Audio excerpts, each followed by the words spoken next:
back to Butler's Garageless Axe and the pleasure of viewing my awful coffee table that needs new laminate. Maybe I should talk to Buddy Lee about that because he knows how to furniture. Anyway, today we're going to talk about the accessories for the installation of the subwoofer that I'm going to be popping into the S60. And I'll be doing that over the course of a couple days. So if my t-shirts change, don't be alarmed or anything. I don't do that throughout the day.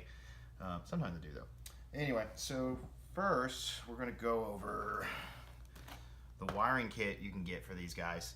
Trying to make sure it's centered. Anyway, usually the cheap ones are fine. Going really high and right with these wiring kits for your amplifiers that exceed $50 is a little much. This one, for example, was $8 on Amazon, and I'll see if I can pop a description link or link in the description, and to let you guys go purchase that if you need to. I'm not going to be using most of this stuff, and we'll get to that in a second. But so what usually these come with is your power wire.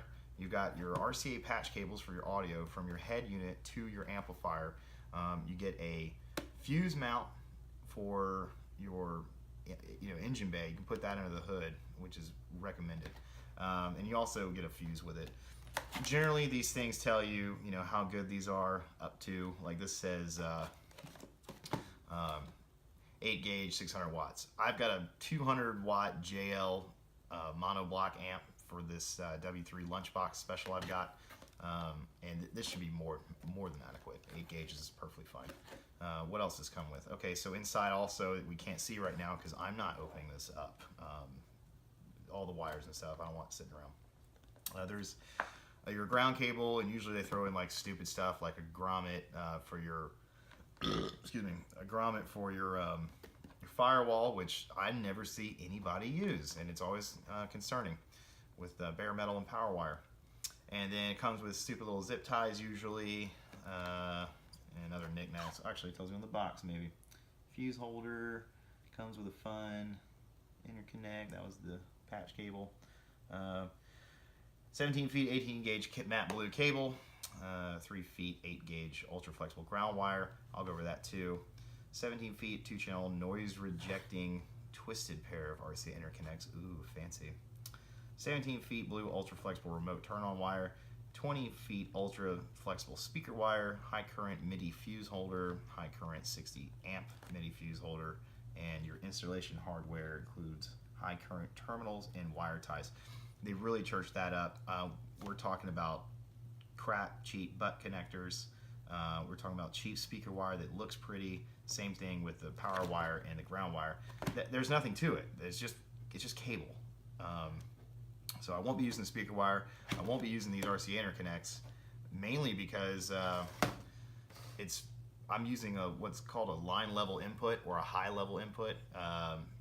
Some amplifiers feature this where you can just tap it straight off, the speakers in your car. You don't require that, or you don't even require a remote wire in that case, which I won't be using either. So a lot of this can go to the old bucket of tricks for later use, or whatever I deem necessary, and that'll be it with that. So on to the second accessory, and I already opened it up just to make sure it was okay.